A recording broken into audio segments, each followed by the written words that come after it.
live your lives in Him. Sabay-sabay nga po natin sabihin, continue. May gusto bang tumigil? Continue. May gusto bang huminto? Continue. Continue. Nagkaroon ng malalim na pagsubok or problema, tumigil na? Maglilingkod pa ba kaya tayo pag lumalim na yung problema natin? Maglilingkod pa ba kaya tayo kahit nawala na tayo ng mahal sa buhay? Amen. Maglilingkod pa ba kaya tayo kung wala na nawawalan na tayo, nauubusan na tayo? Baka mamaya, 25 cents na lang yung barya dito sa bulsa ko. Paano ba yan? Sandali, mamaya na si Lord. Baka ganon. Kundi, continue. Amen? Amen. Sabi, nagkaroon lang tayo ng malalim ng pagsubok or problema, ayaw na maglingkod. Ayaw na pumaten. Tapos sasabihin, Lord, akala ko ba pinili mo ako? Akala ko ba anak mo ako? Diba? Bakit mo ako pinabayaan? Hindi ko na pinabayaan. Tunay naman ikaw lang ang sumuko, pero ang Diyos hindi kailanman sumusuko sa atin. Amen. Amen? Sabi, deeply rooted in Christ. Pero, kamusta ang prayer life natin? Bakit natin nararanasan ang lahat ng iyan? Kamusta yung ating devotion? Kasi sabi deeply rooted in Christ. Kamusta yung devotion? Kamusta yung ating relationship sa Panginoon? Kamusta yung prayer life natin? Paggising sa umaga. Anong oras na? Nag-message crush. Kamusta ka na? Good morning. Nag-message ang aking mahal. Mahal, good morning. Wala na yata. Lord, good morning. Lord, thank you sa panibagong umaga. Yes. Diba? Baka wala nang ganon. Kaya nawawala, hindi tayo magbubunga kung wala doon yung pinaka-rooted natin sa Panginoon. Which is yung ating intimacy relationship with God. Amen? Rooted pa ba? Malalim pa ba yung ugat natin? Paano tayo magbubunga? Kasi kung rooted pa, hindi ka basta-basta sumusuko niyan.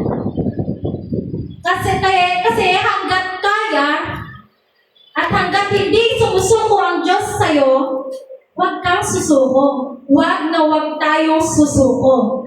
Paano ka magbubunga yan kung ikaw mismo sa sarili mo sumusuko ka na? Hindi pa nga tapos si Lord sa'yo, wala pa sa exciting part. Amen? Kapag makulit ba o pasaway si cell members, tigil na agad. Ayoko na, ang kukulit nila. Titigas ng ulo nila. Diba? Paano tayo magpapatuloy niya sa pagbubunga?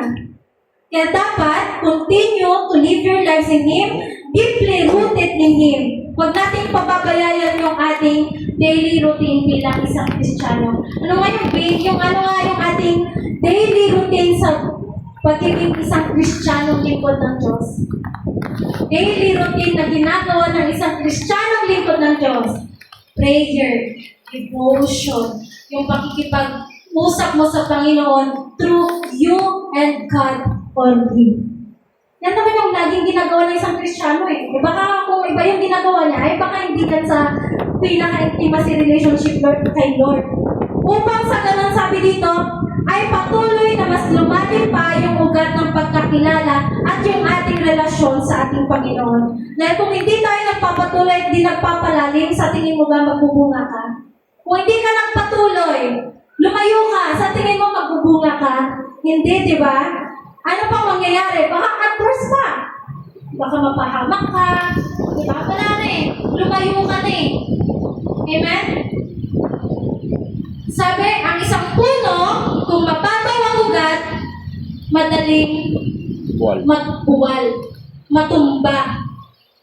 Diba? Madaling matangay yan ng hangin.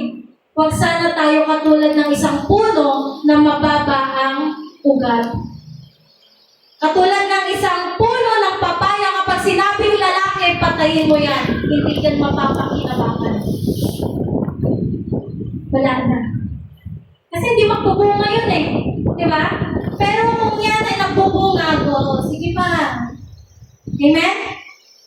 At sabi pa dito, Hindi tayo magbubunga niyan kung hindi tayo malalim sa relasyon ng Diyos. Kaya imbis na bunga, ay bunga nga yung maririnig natin sa Diyos. Baka sabihin pa lang, guys, anong ginagawa mo? Sermon pa na. Baka matakot ka pa. Diba? Kasi sabi sa Bible, mabuhay tayo sa paraang karapat-dapat sa Kanya. Amen. At sa verse 7, rooted and built up in Him, strengthened in the faith as you were taught and overflowing with thankfulness. Dapat patuloy tayo na nagpapakatatag at patuloy na lumalago sa ating Diyos. Nandyan dapat yung pagkamatibay sa pananampalataya nasa atin. Fight the good fight of faith. Amen? At kapag naman tayo ay mas lalong nagpapalalim sa Diyos, sabi sa verse sa 2 Peter 3:18, but grow in the grace and knowledge of our Lord and Savior Jesus Christ. Kaya kung rooted tayo, mas lalo tayong mag-grow in His grace and in His knowledge. Baka sa sariling karunungan na lang natin, baka mamaya, imbis na okay na sana ang lahat, wala na. Tayo na yung napapapurihan, hindi na ang Panginoon. Amen. And rooted in His grace and knowledge, hindi sa atin. Amen? Huwag po sa sarili natin kaalaman, karunungan at pangunawa na, alam ko na yan. Narinig ko na yan, Pastor. Narinig ko na yan ng isang linggo hindi na ako pupunta. Hindi. Kasi ang kahit naririnig mo always yan, kung hindi na isa sa buhay, walang pagbabago.